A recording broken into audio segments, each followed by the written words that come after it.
Hello everyone. Today I am discussing about The Turn of the Screw written by Henry James.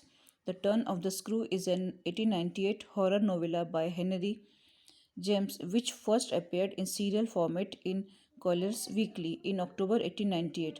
It was collected in the two magics published by Macmillan in New York City and Heinemann in London. Summary. An anonymous narrator recalls a Christmas Eve gathering at an old house where guests listen to one another's short ghost stories. A guest named Douglas introduces a story that involves two children, Flora and Miles, and his sister's governess, with whom he was in love. After procuring the governess writer record of events from his home, he provides a few introductory details. A handsome bachelor persuaded the governess to take a position as governess for his niece and nephew in an isolated country home after the previous governess died.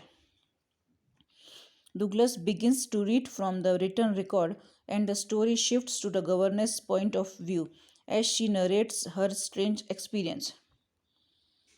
The governess begins her story with her first day at Bly, the country home where she meets Flora and a maid named Mrs. Gross. The governess is nervous but feels relieved by Flora's beauty and charm. The next day, she receives a letter from her employer which contains a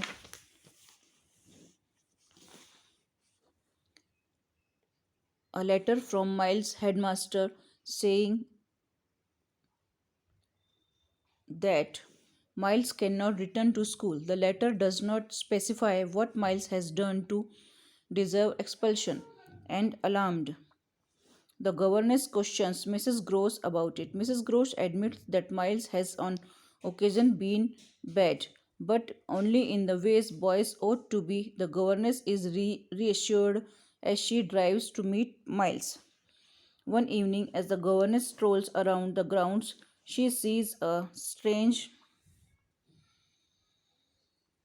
man in a tower of the house and exchanges an intense stare with him. She says nothing to Mrs. Gross. Later, she catches the same man glaring into the dining room window and she rushes outside to investigate. The man is gone, and the governess looks into the window from outside. Her image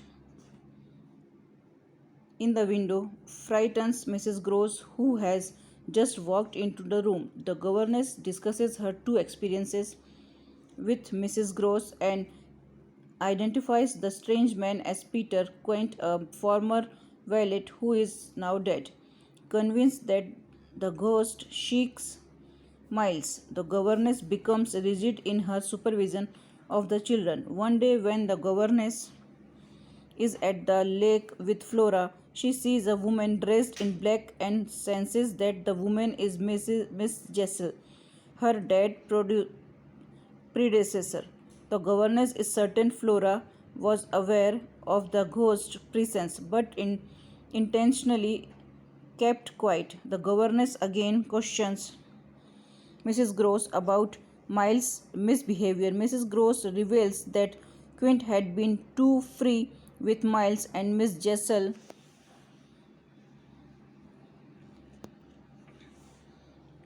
with Flora. The governess is on her guard, but the days pass without incident, and Miles and Flora expresses increased affection for the governess.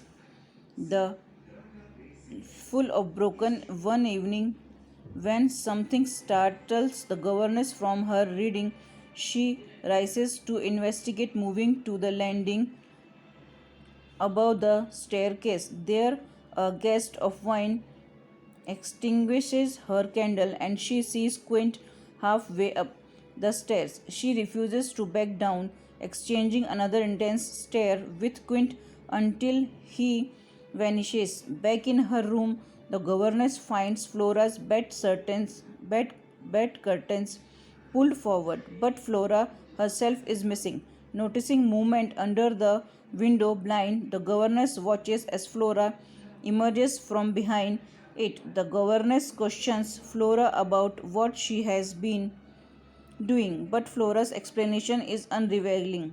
The governess does not sleep well during the next nights. One night she sees the ghost of Miss Jessel sitting on the bottom stair, her head in her hands. Later, when the governess finally allows herself to go to sleep at her regular hour, she is awakened after midnight to find her candle extinguished and Flora by the window. Careful not to disturb Flora, the governess leaves the room to find a window downstairs that overlooks the same view. Looking out, she sees the faraway figure of Miles on the lawn. Later, the governess discusses with Mrs. Gross her conversation with Miles, who claimed that he wanted to show the governess that he could be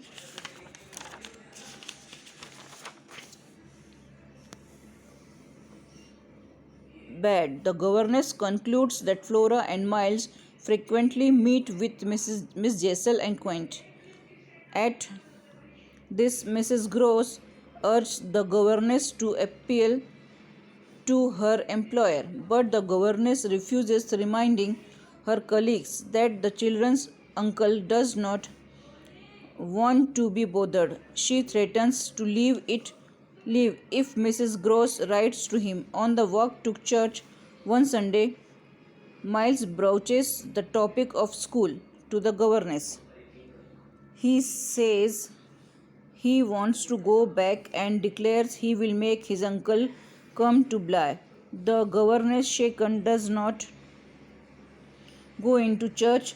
Instead, she returns to the house and plots her departure. She sits on the bottom stair but springs up when she remembers seeing Miss Jessel there. She enters the schoolroom and finds Miss Jessel sitting at the table. The screams at the ghost and the ghost vanishes. The governess decides she will stay at Bly. Mrs. Gross and the children return, saying nothing about the governess absence at church. The governess agrees to write to her employer. That evening, the governess listens outside Miles' door. He invites her in and she questions him. She embraces him impulsively. The candle goes out and Miles shrieks. The next day, Miles plays the piano for the governess. She suddenly realizes she does not know where Flora is. She and Mrs. Gross find Flora by the lake. There, the governess sees an appreciation of Miss Jessel. She points it out to Flora and Mrs. Gross, but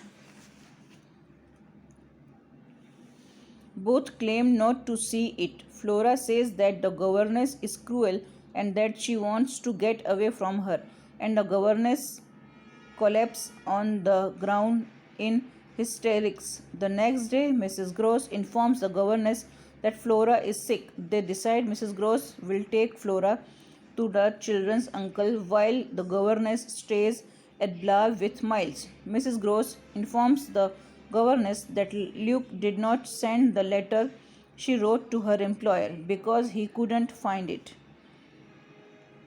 With Flora and Mrs. Gross gone, Miles and the governess talk after dinner.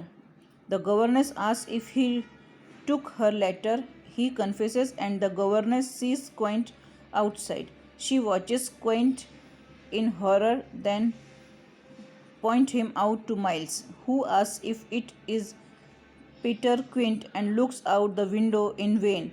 He cries out, then falls into the governess' arms dead.